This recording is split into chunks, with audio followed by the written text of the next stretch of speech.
Well, good morning, Equus Nation, and welcome to this week's Producer Playbook. My name is Bill Martin, the OG Bill Martin. We have two of us in our company. The other one's 2.0.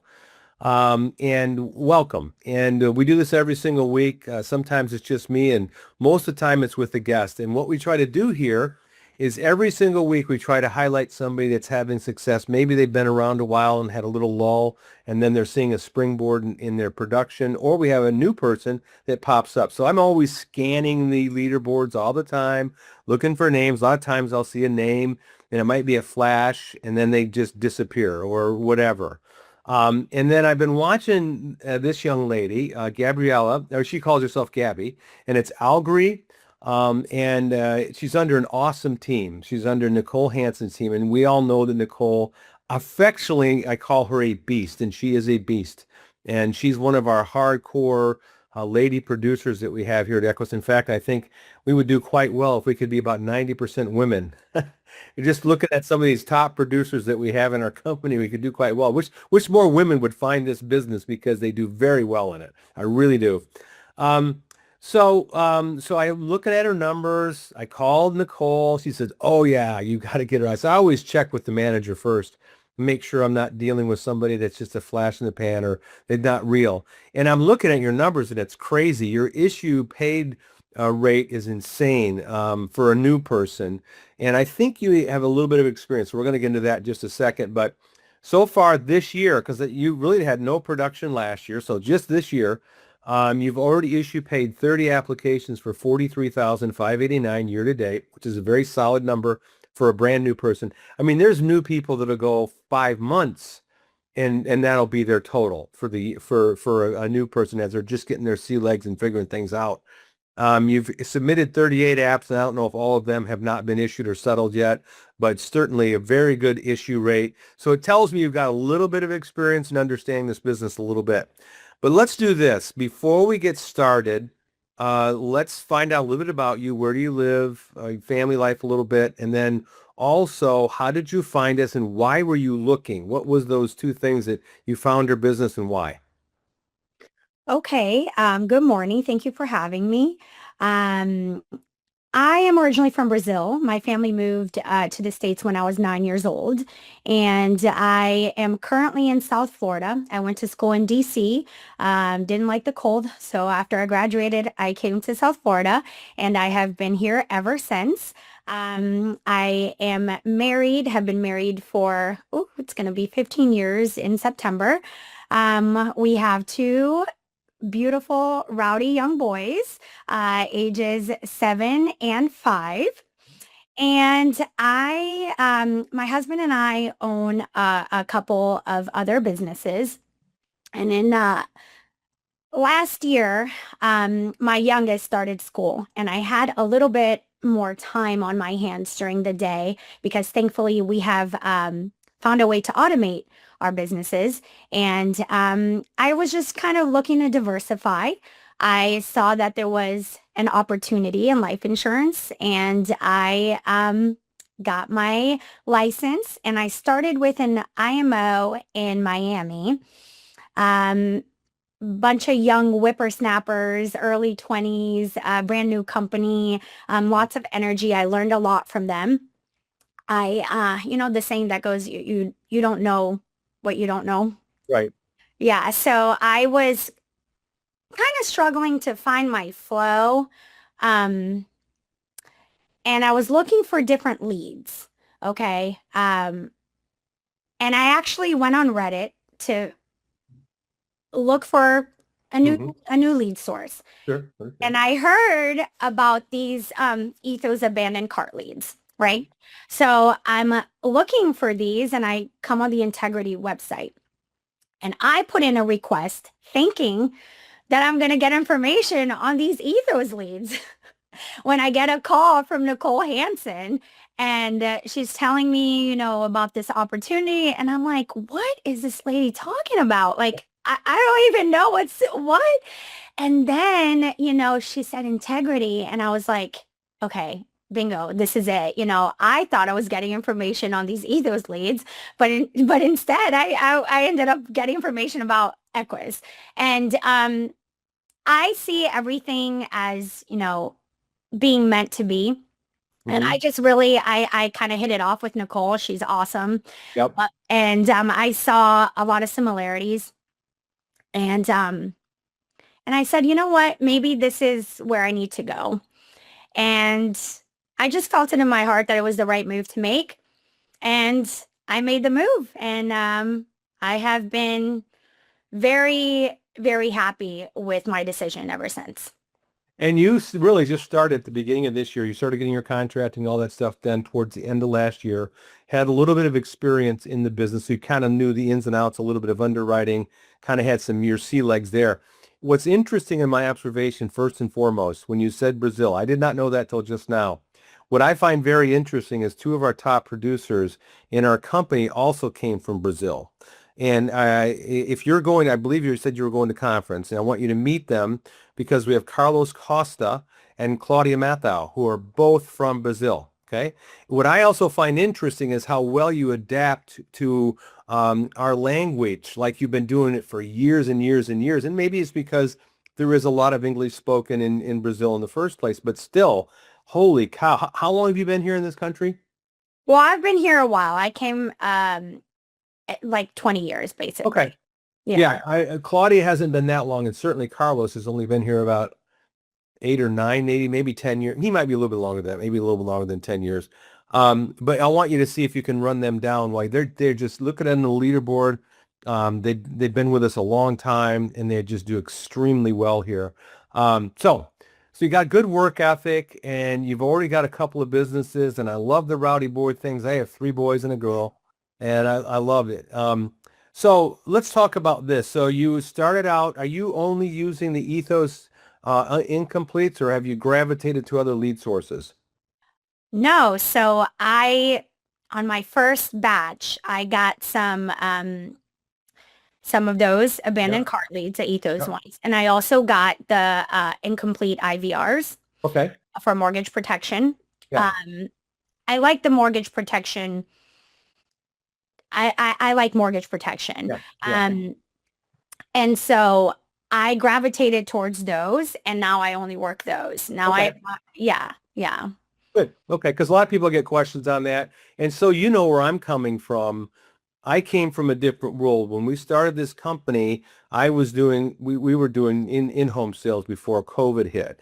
So I'd never have done the virtual sales before. So I worked all kinds of leads, even on a face-to-face basis from final expense to IVRs to whatever it was, mortgage protection, mail-in, old leads, new leads, internet leads, whatever. But I did mine face-to-face. We weren't even allowed really to do anything online because of, you got to see the client, make sure they're not in a wheelchair, that kind of thing. And they all changed those rules now with COVID. So it's a whole different world.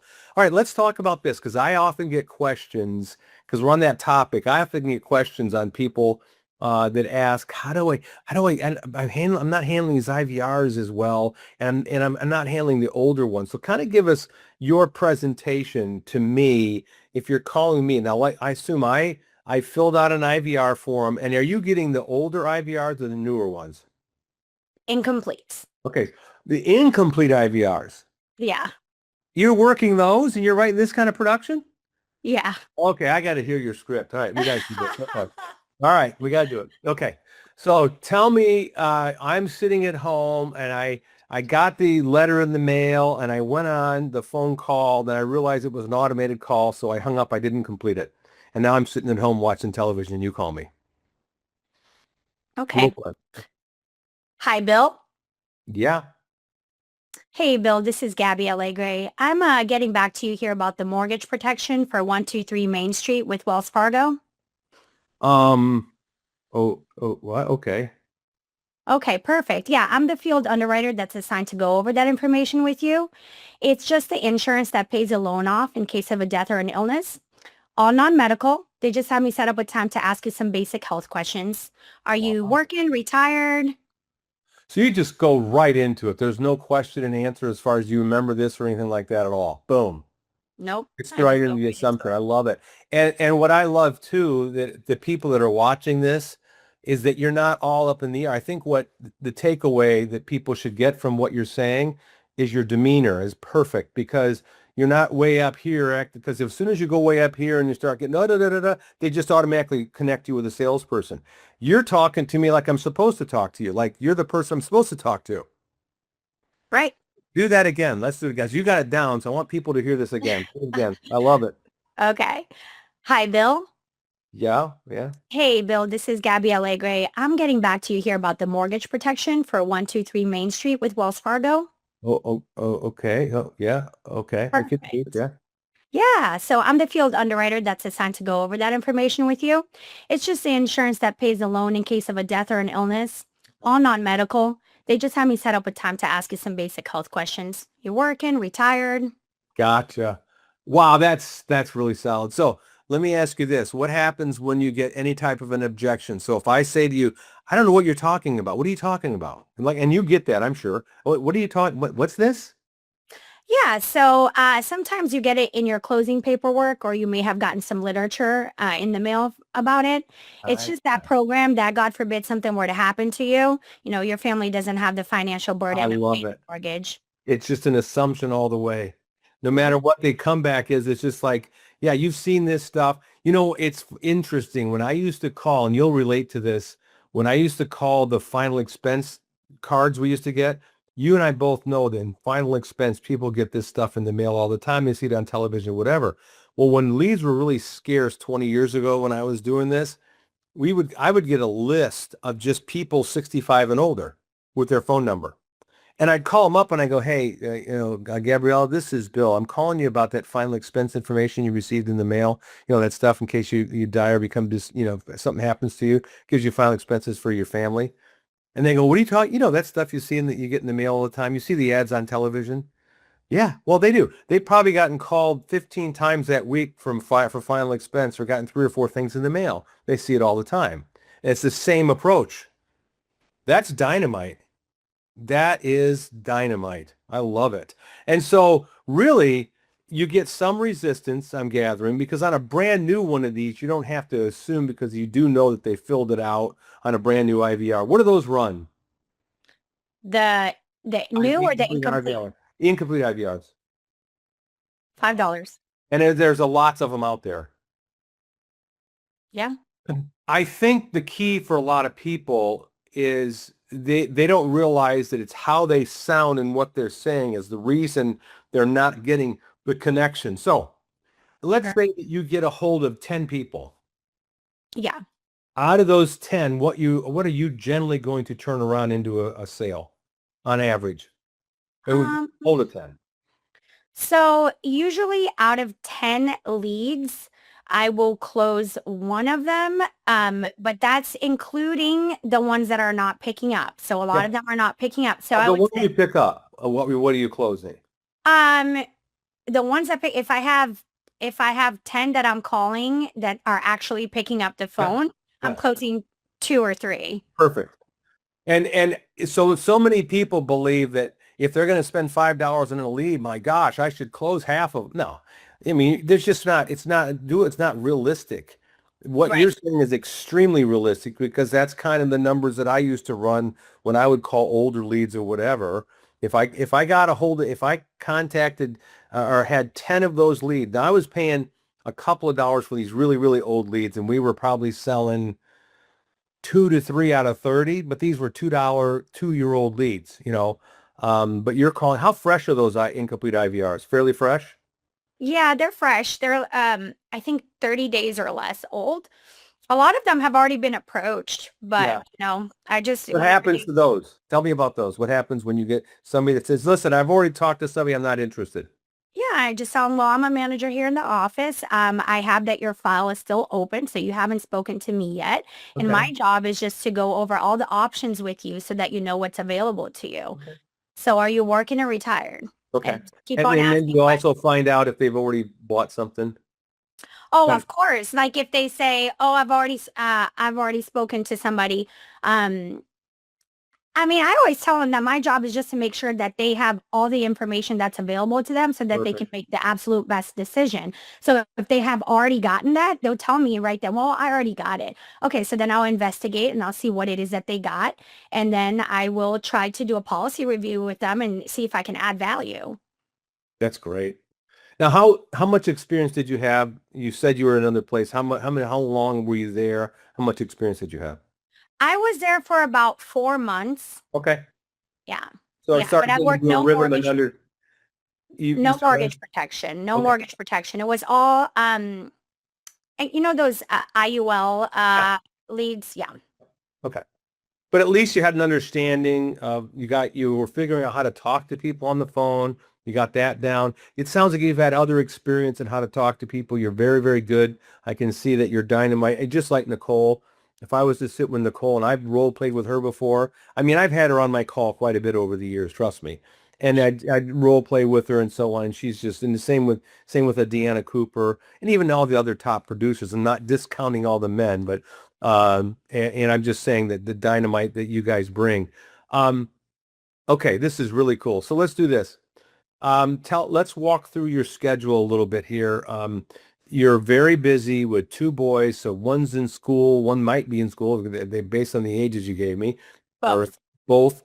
And so you Mhm. got a little bit of time when you get them off to school during the week. Let's talk about your schedule. Plus, you just ran a marathon. You and your husband are doing two other virtual businesses. You are one busy, busy lady. And by the way, you don't look old enough to have a 7-year-old. So I'm just laying that out there. Maybe it's just the screen Wow. here, at all. Maybe it's So good lighting. yeah, Thank you. yeah. So let's talk about this. Take me through your schedule, typical schedule, and are you pretty stringent on your schedule? I think you almost have to be with as busy as you are. You have to look and know where you're going. So talk about what you do on a weekly basis from Monday, Tuesday, Wednesday, Thursday, Friday. Well, Bill, I do have a schedule, but I think that, it's important to be flexible Hmm. and know that inevitably things are going to pop up. There's going to be fires to put out. Yep. And this is something that I also, it running has instilled in me. When you're preparing for a race, you know that things are bound, there's going to be something that goes wrong. It always does. And you just expect it. And I have a saying to myself that I say, I am a master pivoter. Whatever happens, Right. I can pivot. I can make the best of it and I'm going to figure it out. So ideally, my day would start with boys getting up at around 6:30, 7 o'clock, make them breakfast, get them ready for school, send them off to school at 8 o'clock, drop them off, come back. Um, if I have a short run that day, I'll complete the run in the morning. If it's a long run, I'll leave it for night. And then I start my day. I usually, I'll do like a little devotional. I I'm a Christian and I'll do like a small devotional after I get everything completed for my workout. I'm in the state of mind. I get my schedule. I see my priorities. I want to always block out about 2 hours for dialing. Okay. And then I try to close on the spot as Yeah. much as possible. um, since we did do a little role play, I'll tell you, I asked them, hey, one of the questions that I asked them after that introduction is, are you single, married, divorced, widowed? I'm married. Okay, perfect. And your spouse is on that note with you? Yes. Okay, great. Are you with them right now? Yeah. Okay, go ahead and grab them for me so that we can get this done. So I try to do it on the spot. If I can't, then I'll schedule it for evening. And I, take out 2 evenings that I take calls, do evening calls on. So, and then my husband and I, one of our businesses is we are Airbnb hosts. So we have several properties that we own and manage, Mhm. and we each have our roles with that. But sometimes I'll have to take a call. I have to talk to our property manager. I or inspector, and so that as that comes, I'm dealing with it. But I always like to block out 2 hours for dialing every single day. During the day, 2 nights, I commit to taking evening appointments after I put my boys to bed. I pick them up from school at 3 o'clock, continuing with my day here. 3 o'clock, I pick them up from school.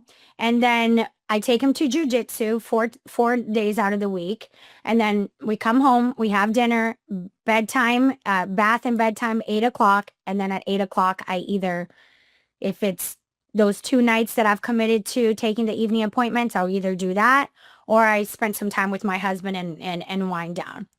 So Wow.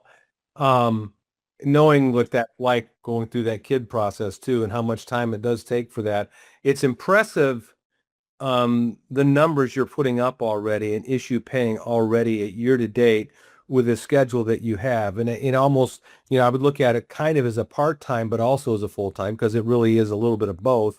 And it works into your world because you do have one of those businesses. You're a little bit of hands off, but there are certainly some hands on.